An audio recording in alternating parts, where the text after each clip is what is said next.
Ang iba-vlog po natin sa ngayon po, ito po yung example kung saan ang isang salita. Isang salita lamang yan ay nakakamatay. Language or a word of a language can kill sometimes.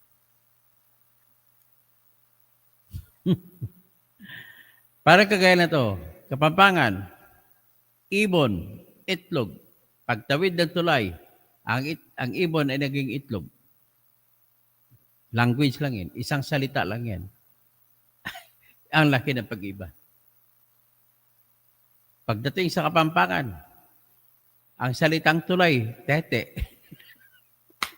Pag magalit, pagbalik sa Tagalog na area o Bisaya na area, tulay.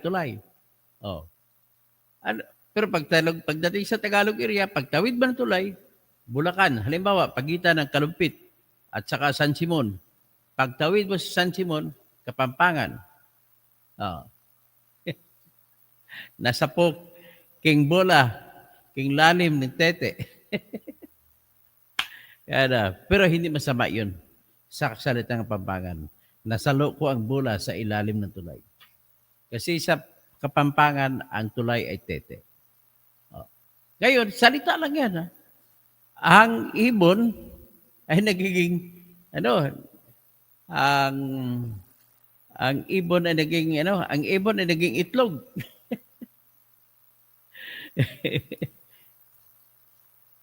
So, ganun po kasimple yung lingwahe natin na kaiba-iba tayo sa tribo.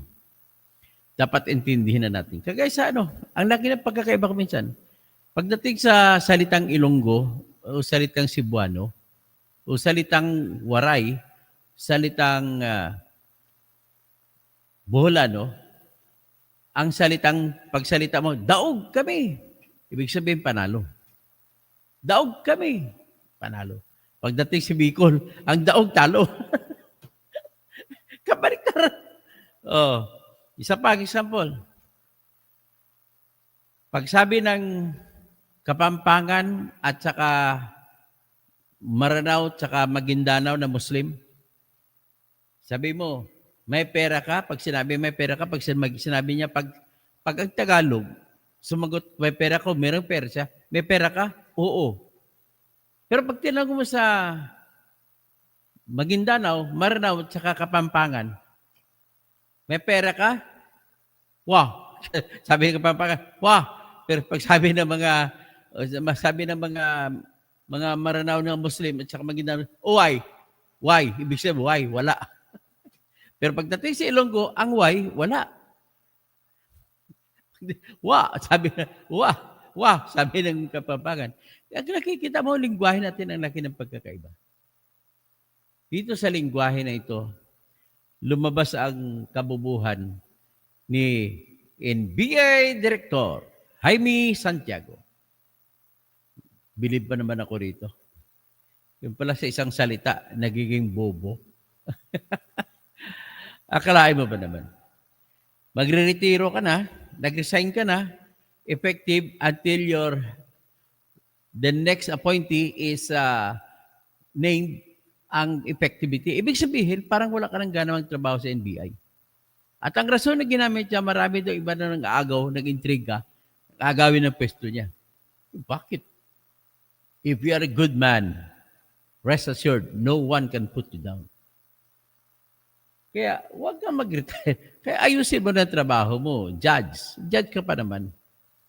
Pero napalpa ka sa isang salita lamang. Akalain mo ba naman?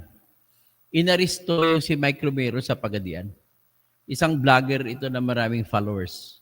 Napahiya ka tuloy sa followers niya. Di ba? Di ba, Director Jaime Santiago? Napahiya ka tuloy sa mga followers niya. Baka didiis pa naman yun.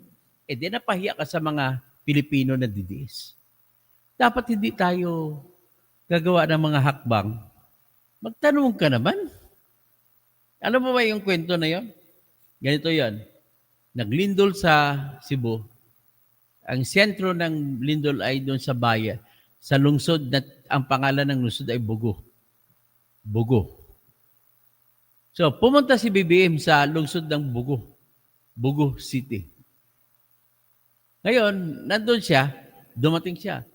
nagpa-picture sa harap ng City Hall, naggiba-giba.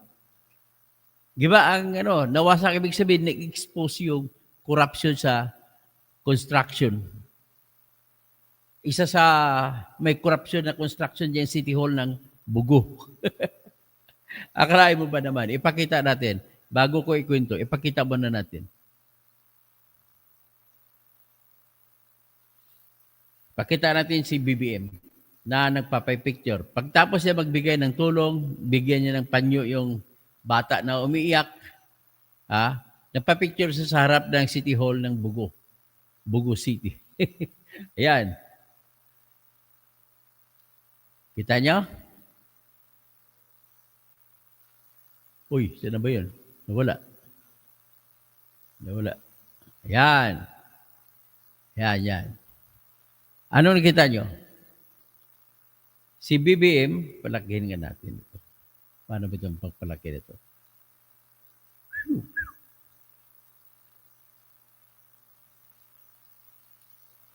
Ito, palakihin natin.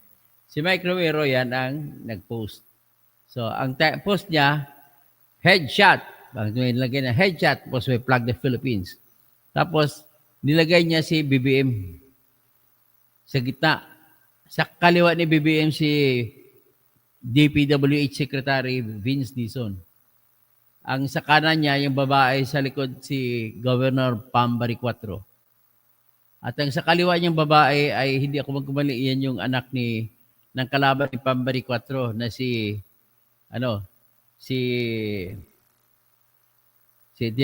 Governor Garcia, si Gwen.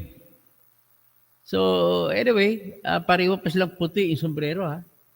So, just look at that. Ito naman, si Mike Romero, nakatayo si Bong, ginuhitan niyang pula. Galing sa salitang Bugo City Hall. Anong ibig sabihin yan? Do you know what it means? Mike Romero is simply saying na si BBM ay dumb. Kung sa Tagalog pa, bobo. Ngayon, sa salitang Cebuano, ang bobo ay bugo. Bugo. Patigas ang dulo. Bugo. Ibig sabihin, sa kanyang opinion, bobo si BBM. Akalain mo ba naman? Hindi lang ito simpleng misinterpretation eh. Kabubuhan din talaga ni Jaime Santiago. Ang ibig sabihin ng criticism ni Mike Romero ay bobo si BBM. Ganun lang ibig sabihin nun. Bobo, hindi bago, hindi buga. O kasi buga, baril eh. Akala na, may balak na papatay si Mike Romero. Ito, patay mo, headshot daw. Ang layo naman to headshot. Kahit totoo pang headshot, kahit totoo pang pananakot yan. I don't take it seriously. O, di ba? Because it is right of every citizen to criticize. Even to the point of calling the president, I'll kill you because of what you did. Criticism mo pa rin yan. I do not consider those as grave threats. Di ba? Kondalim. Mapita. Salam. Inshallah. Assalamualaikum. Kondalim. Okay. Pailay ka? Pagilayan mo si BBM. Ha? Ay, si BBM, pitiro sa taga-Pagadian. Si BBM, bugo. Ang akala ng mga Tagalog, ang bugo ay babarilin o ano. Kasi sa Tagalog, ang buga, baril. Ibig sabihin lang to, yung bugo, kasi sa Cebuano, ang bugo, bugo, na bubo. Ay. Tingnan natin.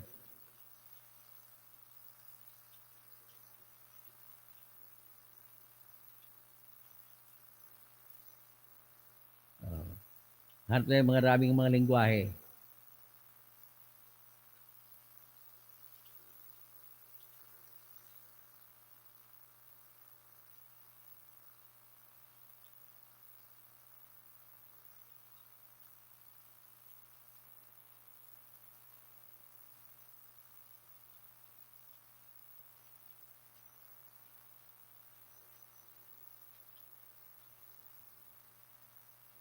Ito.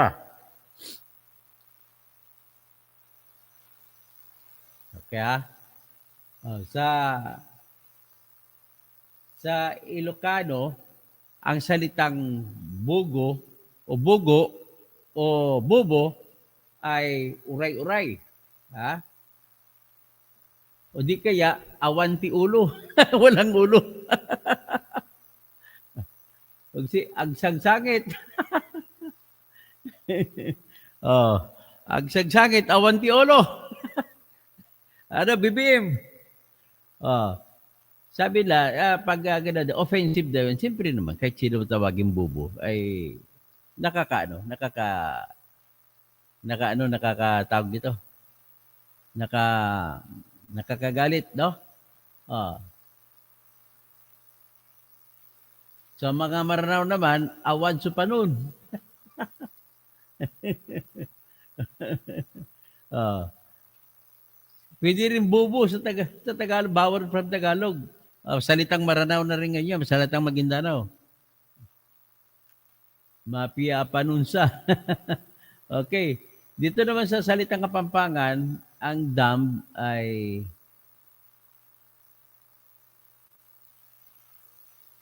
ano sabi niya? Makaintindi. Hindi makaintindi. Makaintindi. Alang isip. O bobo. Ganun din. O, sa salitang ano,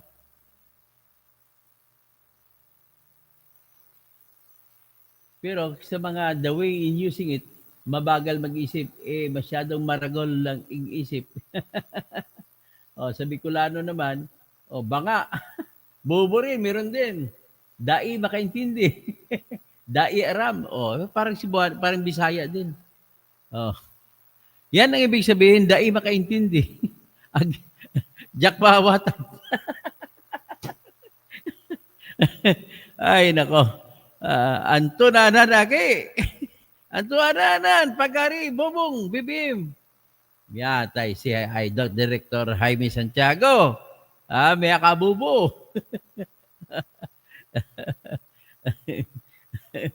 Ay, yan ang problema. Giyanan sumala sa problema sa mama. Bogo, City Hall.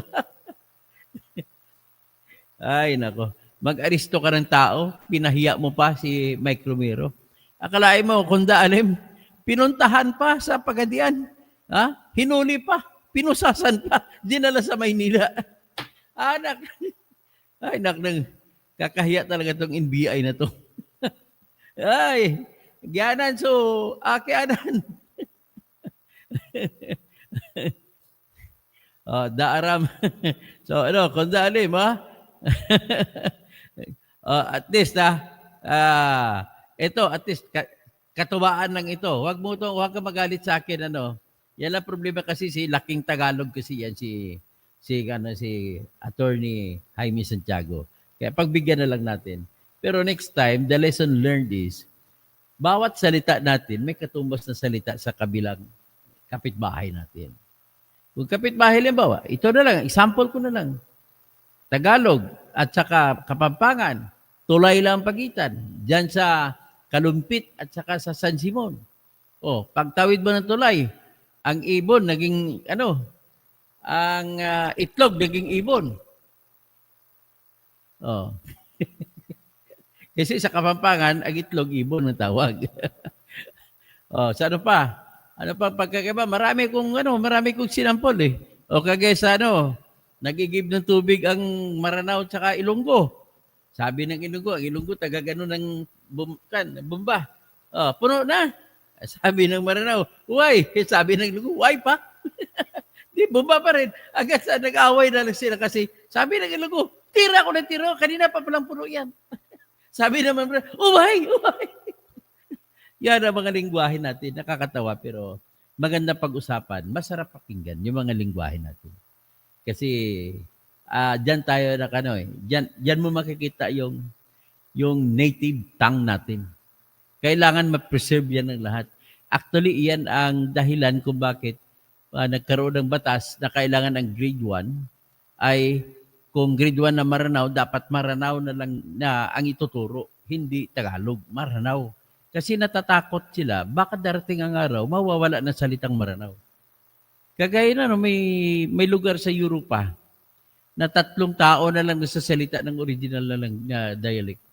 Dahil sa pagpasok ng mga language ng German o language ng... Kasi German, maraming gumagamit ng German language, pati Netherlands, German language. Poland, German language. So, ang iba, French ang ginagamit. So, ang ginagamit iba, English. So, ibig sabihin, sa pag-inog ng mundo, kailangan i-preserve natin ang ating culture. So, ang mga culture natin magaganda, di ba? Wala kang makikita doon sa ibang mundo. At least, andito tayo. Oh, sabi ni Machi Usman, sa mga mahilig mag-shopping, ang bugo ay buy one. Okay rin. Buy one, get one. Kung dalim, ha? Gera, so bugo. Buy one, get one.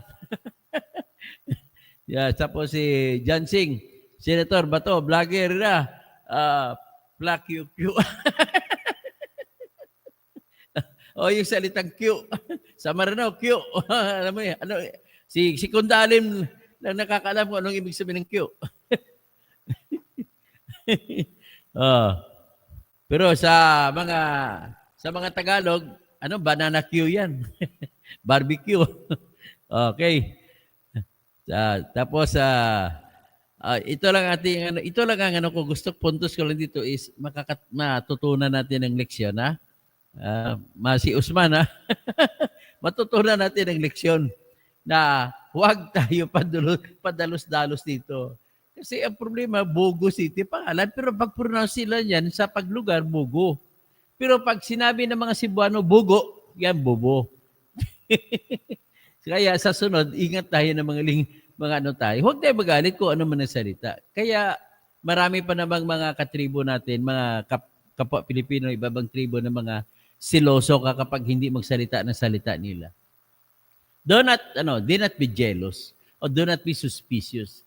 Kasi unang-una, wala naman talagang interest yung taong hindi nakakilala sa iyo, iba yung salita niya, hayaan mo siya magsalita. That is his freedom. When he or she was born, that is born along with him or her, yung freedom to talk in your own dialect, diba? In your own native tongue. Ganun na simple. Pero mas magaling, marami kang alam na native tongue. Kasi unang-una, communication is very important. Actually, it is the most important, yung communication. Kasi bakit? If you do not know how to communicate, then you cannot get what you want. If you not know how to communicate, hindi ka makapagbenta. Ang basic na buhay ng tao sa mundo ay nabubuhay tayo sa pagbebenta.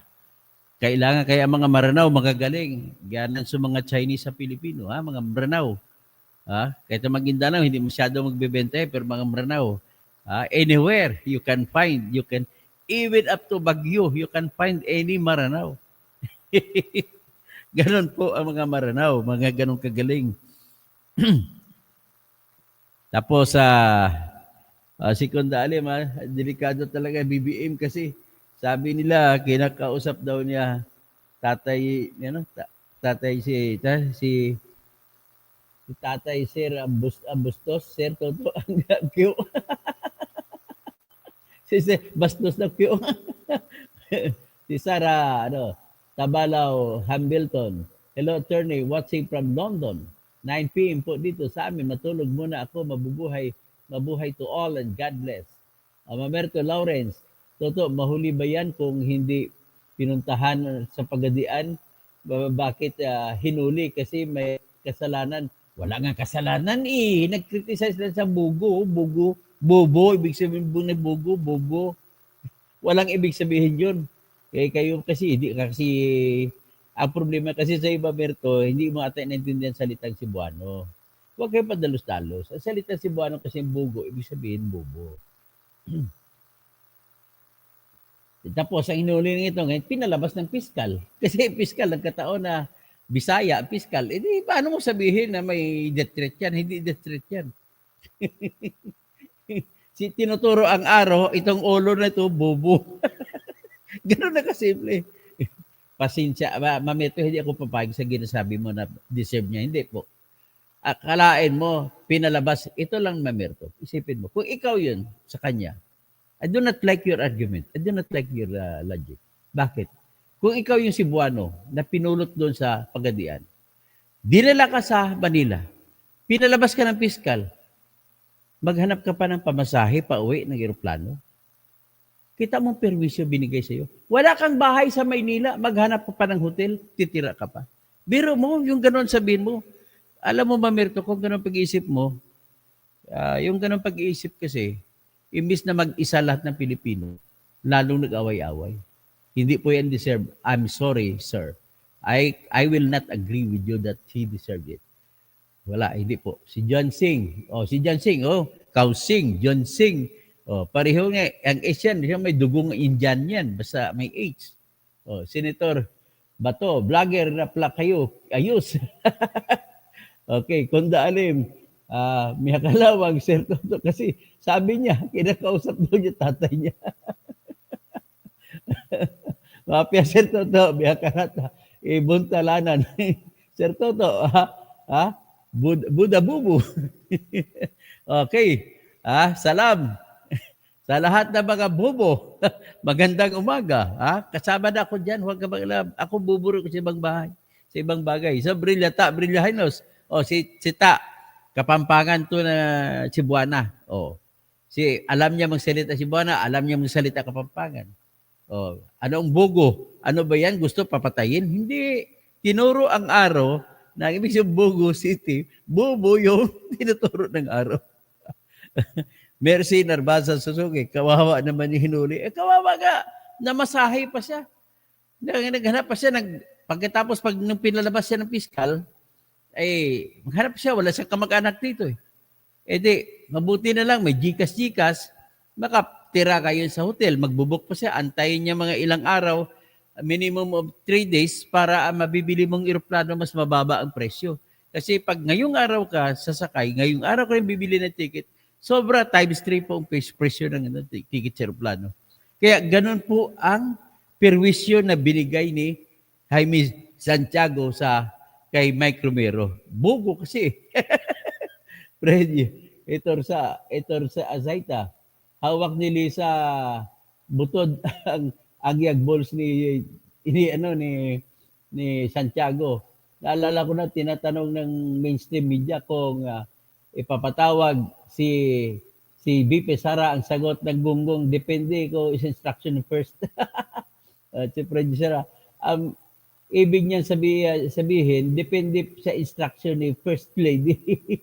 Okay, slip of the tongue. Yung nga, salitang gunggong sa Tagalog, salitang Cebuano, bugo, equivalent sa gunggong, ganoon din. Ay, nako, Ben Reclamador, kamusta? Mercy Narbaza Suzuki, si Alan Birbano, Sir Toto, natabunan na ang mga issue ng missing sabongero. Sana buhaan na maghanap tayo ng issue ng sabongero. Kung anong bago sa sabongero. Buhayin niyo po ulit. Bubuhayin natin yan. Kunda Alim, okay. Hanggang dyan lang tayo. At least masaya ako sa iyon. Nakakatawa na anong kabubuhan ito. Okay, hanggang dyan na lang.